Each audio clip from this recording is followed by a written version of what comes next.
Get into it. Coach Colin here, Sold Not For Sale podcast. We got Joe Rogan talking with Tyler Fischer, and this is a very interesting and, rather sad story. Tyler Fischer is being discriminated against because he's white. And in fact, he is suing a company because they did just that. And it's not a conspiracy. It's not something that he thinks or just feels. He actually recorded the person telling him that they were not going to hire him because he's white. And it's racism. And I know a lot of people think for some reason you can't be racist towards white people. You can, and that's exactly what it is. And you would think that what we've seen black people go through in regards to racism, because racism has happened to black people in the past, you would think we would learn that it is wrong to do, even if it's a white person, black person, brown person, Asian person, whatever. But for some reason right now, this woke ideology seems to think that straight white men and women are just fair game. It is so wild. So I want you to hear this story. Also, we are going to touch on, because Joe touches on a vice president of Disney who says a very similar thing. It's an spoken rule that they do not want to hire straight white men for certain roles. And it's not roles just within TV, but also within the company. It's very alarming to hear. So we're going to play the clip, Joe Rogan, then James O'Keefe confronting this vice president. But before that, we're actually going to play a clip of the vice president being secretly recorded saying exactly what I just told you he said. So let's just get right into it. Don't forget about the new channel. There's a link in the description. Coach Colin Media, 141 videos you can binge on. But other than that, folks, let's get to this Rogan clip. That's where pirates came from. Yeah. You leave men alone and not have a bunch of women around going, hey, slow the down. Slow down. Then you have battle axes. Boats full of savages storming villages. Yeah, the capital. Yeah, and so that's the overcorrection. That's the overcorrection is you get these like incredibly feminized men. And one of the ways that happens is jobs, right? So you have a job and you're in this social structure for 8 hours a day that is very unnatural and weird. And most companies have DEI scores and most companies have all these different requirements and they're openly allowed to discriminate against especially heterosexual white men. I know one or two things about that. Yeah. There was a thing that Elon tweeted, I think today or yesterday, in response to one of these things at Disney, where one of the guys at Disney like openly said, I would never hire a straight white man. Like, what? I have that on tape. I have a lawsuit. Well, that's why I'm bringing this up. Yeah. I mean, so you and I talked about it in the green room, and tell your story. Like, tell what happened and how this shit fest. Yeah. It's quite a long story. I mean, when I started comedy and I've been doing it 20 years. So I've been on TV shows, guest stars, co-stars. You never really heard, that's too many white guys, or it's getting a little too white. And then I remember like, at comedy clubs, you just start to hear people say, there's too many white guys, too many f***ing white guys. And then it became quite popular to just start to say, there's too many of you guys. So what do? We got to get rid of them. The first time it happened to me, I was invited to do a podcast. So a woman, she was a lesbian. She wanted me to come on and tell the story of being raised by gay men. She goes, I think this will be good to bridge our two fan bases so people can hear it from a straight guy's point of view of what it's like to kind of grow up around, I grew up in gay bars and piano bars and drag shows, and I'm kind of the long-term study for what it does to you. It fucks you up. I started to think maybe I'm gay, maybe I'm, I tried in college, actually. I was going home to visit my family. I tried kissing a guy just because I felt like I needed to fit in. Whoa. This shit really. How'd that go? He was like, get the fuck away from me. I remember I was in the car and just going like, maybe I'm gay. My dad's gay. I got a gay brother. One of my dad's brothers is gay. I think my grandfather. It's it's just genetic. Yeah, it's for genetic. Sure. And I lean and go, away from me, because I just wanted to fit in. I wanted something to talk about at Thanksgiving dinner. Right. I wanted to be the gay. Yeah. It's so peer pressure. Peer pressure. This girl invited me on to talk about this, and she was a friend. She texts me, and she goes, I think this was after the George Floyd thing, maybe. And she goes, I can't have a straight white guy on anymore. And I remember just going like, what the? You can't have me on just because my skin color? What changed? It was during the BLM stuff. That stuff really ramped up. It became kind of, I think, celebratory to go, fuck white people, fuck white women, white, Right. I think it became normalized. A little, way too, any amount is too much, but it became celebrated in a way. And so that happened, and then it happened in another podcast, and then I had an acting agent who, whenever I would do stand, I used to host Mark Norman's show, Hot Soup, and all the agents would come, and every couple months, someone would go, why aren't you on SNL? We got to get you in Hollywood. And I'd go, well, sure, sign me. You need auditions.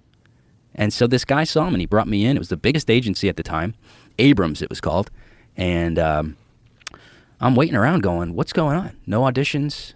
Is SNL coming to check me out? And he emails and he goes, it's too tough out there for white guys. He kind of was like, we're done here. The next day, fires me, removes me. Well, no, the next day. It was soon after, removed me from the roster. I got an email. Some more time went by, and then another manager scouted me, brought me in. It was called AGI Entertainment, I think. And he goes, dude, you're a killer. He goes, you got an acting resume? He goes, we're going to get you on Curb Your Enthusiasm, and I was like, okay, maybe this is finally somebody who's got the balls to fight this shit. Months go by, he calls me, and he goes, we hit a snag. He said, we can't have any more white guys, or we're not hiring white guys. We're not representing white guys. And I just was like, what the is going on? How could you say that? And I go, is it company policy? And he goes, yeah. So halfway through the conversation, I take my phone out because this happened so many times. I was losing my mind. My therapist goes, dude, you got to start recording this. You have to record this stuff because it was happening every month. I got a commercial campaign. They go, you've been replaced with a black woman. He goes, you're the guy for the job. It was like a hosting thing where you got to do impressions. I was perfect for it.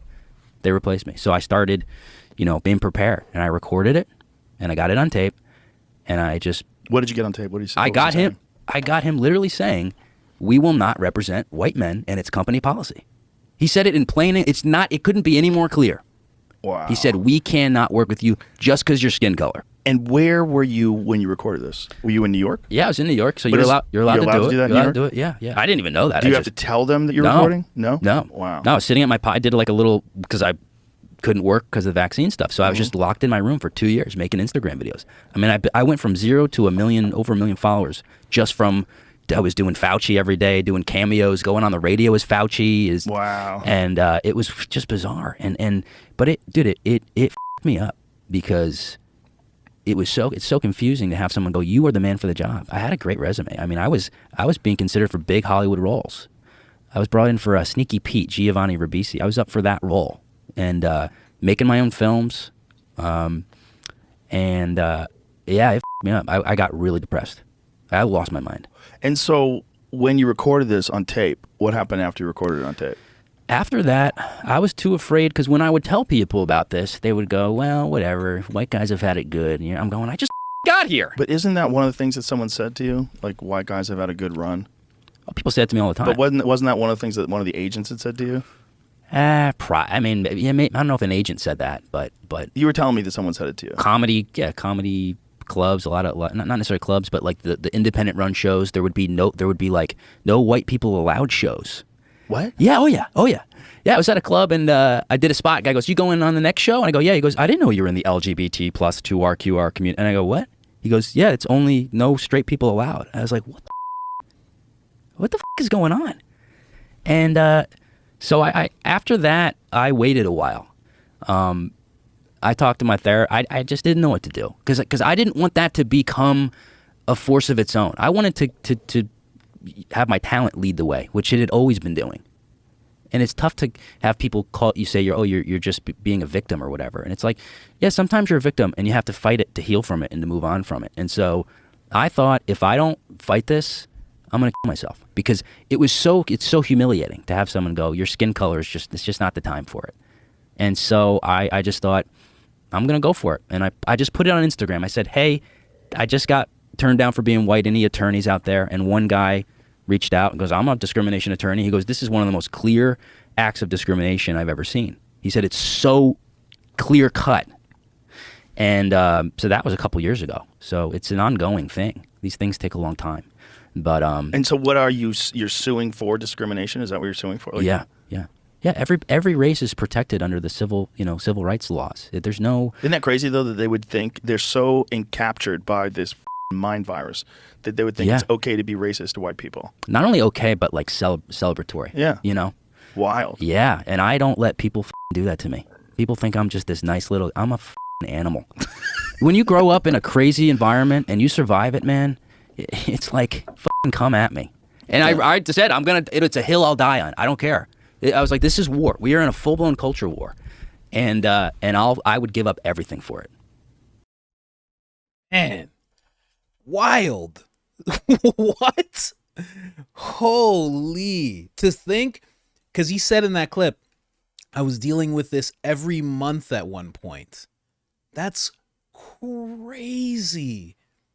Every month. And not even having it be, oh, well, just, what happens. They don't call and I get the drift. No, they're just coming to him like, sorry, man. You're just white. Yeah. Your time's come and gone. Zach Galifianakis. He was the last one to get in. Sorry about that. It's so wild to hear that story. That's like a story you would hear from a black person in the 50s, where I was the right man for the job, but then they would just come back and be like, sorry, son, you're black. I mean, we told them we'd put some lightning cream on you, but they just said no. I'm sorry, son. Oh, gosh. You really got good dance moves, too. I'm sorry. And it's just, wow. And just so you know, that whole no white people shows, that's real. That's real in comedy. It's so there's no man shows. There's no white people shows. There's no white men shows. There is no straight people shows. All day, no problem. It's so crazy. And let me tell you something. Those shows suck. Listen. You know why? Because the good black comedians and the people who do fit into it that are really good, they don't want to go. They want to go to the place where everybody is. Like sometimes you're doing shows and open mics and stuff, and you want to be around people, but there's this growing clique of comedians that don't want the white guys to come. Oh, the white guy gets on, and I don't want to be the misogynistic. They don't. It's like woke comedy. It's like there's a woke sector, and they don't want to be around anybody like that. There's some female comedians where it's like, I don't get to go on if there's a bunch of men. It's like you do, or it's like, oh, the crowds, they're misogynistic, and it must be because there's so many men on the show. There's so many mental gymnastic things people do. I've seen it time and time again. Yeah, it's crazy. It's crazy. And to see some guy actually suffer through it when you're trying to make it, man, oh my God. It's so hard. That's so hard to listen to, man. So crazy. I'm going to get to, and it's funny because in this interview, Tucker Carlson just did this interview here, and I'm going to be real with you. This guy's really boring. I'm just going to be real with you. His name is Steve Saylor. And they're talking about this same thing. They're talking about the rise of this anti-whiteness. And I don't even want to call it anti-white. They're just talking about racism. They're talking about racism. That's all it is. And the more that we call it out as just racism, the more unity that could come with white people and black people. Because if you call it anti-whiteness, it's like you're trying to sector off white people. You know what I mean? It's racism. It's racism. Just plain and simple. I'm not going to call it anti-whiteness. It's not. It's not that. It's straight up racism, and it needs to stop. Really needs to stop. Like, whew, man. Could you imagine you're applying for a job? Just imagine, like obviously this is the regular thing that everybody would say, but imagine that was a black guy telling that story. And they kept coming to me, and in 2024, they kept coming to me and they said, oh, you're black. We can't have a black person. Oh, they replaced you with a white woman because, they're just better. You're the right guy for the job. People would be like, what? That would be a huge, that JRE episode would have 20 million views. It would be on CNN right now. it would be crazy. The lawsuit wouldn't be pending. The guy would have got $100 million from that agency. It would have been crazy. He instantly would have got roles, everything. But because it's this guy, because it's Tyler Fischer, I'm sure he'll win because it is blatant, but man, it's very sad. So I just want to play this for you guys real quick. I want to make sure this is the right one. Yeah. So let's play this one first. This is actually the Disney vice president actually saying the words and just displaying more racism. Let's listen to this. Out inside your company. We're very careful about messaging because they don't want to get to discrimination in either direction. But certainly there have been times where, there's no way we're hiring a white male person. Just kind of unspoken. There are times when it's spoken, but How would they say it? there's no way we're hiring a white male person. Wow. So that is the vice president of Disney. Maybe he's a vice president. It's hard to believe that he would just be the straight up vice president. Let me just see his role right here. Senior vice president and team lead at 20th Television, the Walt Disney Company. So yeah, he is a solid vice president. And it's a spoken rule. It's unspoken, but sometimes spoken, where they just have this thing where they just won't hire and he's white. And he's white. Why not stand up to that, man? Okay, but this is the clip where he didn't know. James O'Keefe, one of the many O'Keefe media army people, they're secretly recording him. And then after that, if you don't know how this works, James himself confronts the guy, and that's what you're about to see right here. I'm Michael Giordano. Maybe. Do you work for Disney? I'm not gonna. Is this you right here? I'm not. So, so you are the vice president of the Walt Disney Company, and you're on tape saying that you don't hire white males. Quote, "No way we're hiring a white male." There's no way we're hiring a white male person. Sir, are you the vice president of Disney? Do you know about Title VII of the Civil Rights Act about discriminating against people based upon religion and race, sir? Quote, "I'm not looking to bring on any more clients who are white, you know." I hear all the time, like, I'm looking to hire writers and actors who bring diversity, and I'm not looking to bring on any more clients who are white. Disney is concerned I'm a white male. I have friends in HR. Mike, who are your friends in HR? As far as Disney's concerned, I'm a white male, and that's not who they're looking to promote at the moment. I have friends in HR, and I have friends in those divisions. Do you think that being quiet is going to help you? You don't have authority to put me on tape. Bye. I will put you on tape, and I do have that authority under the First Amendment. Just because you work in Hollywood doesn't give you entitlement to discriminate against people on the basis of race. Man, this is wild. Just so you know, James O'Keefe doesn't play around. This guy chases him down. It's so wild. He chases him down the street. He keeps running up to his car and asking him questions. James O'Keefe is relentless, but yeah, just more of the same. So it's so crazy to see it. So crazy, because here's the thing. It just happened, to this amount of openness.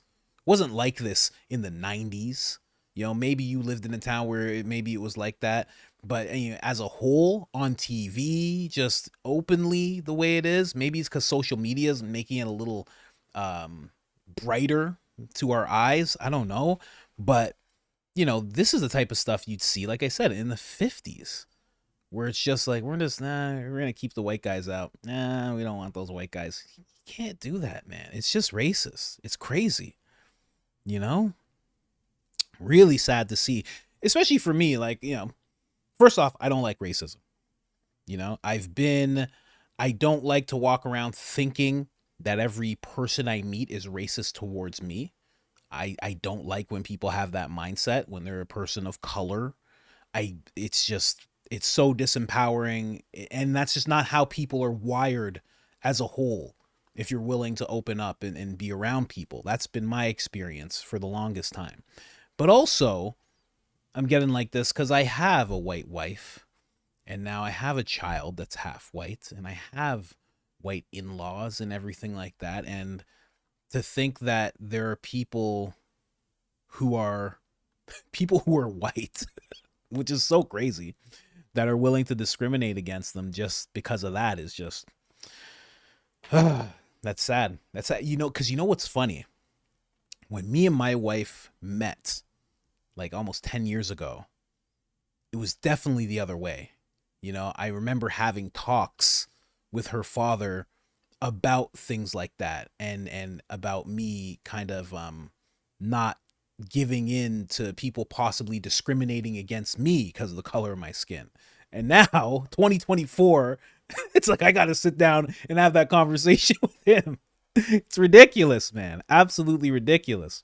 But yeah, I just wanted to bring you guys that. Definitely look into that some more. That was James O'Keefe, Tyler Fischer. He's a great comedian, really, really funny. Check out his YouTube. Check out his Instagram. That's where he's doing a lot of different skits as well. And also, someone in the comments, because I did a video on Tyler Fischer already, they're like, he does a great Jordan Peterson. Please check out this guy doing his Jordan Peterson impression. It is unmatched. It's better than Jordan Peterson. It's wild how good his Jordan Peterson is. But anyways, guys, like, subscribe, turn on the notifications, helps the channel tremendously. And other than that, I'm out. And don't be racist.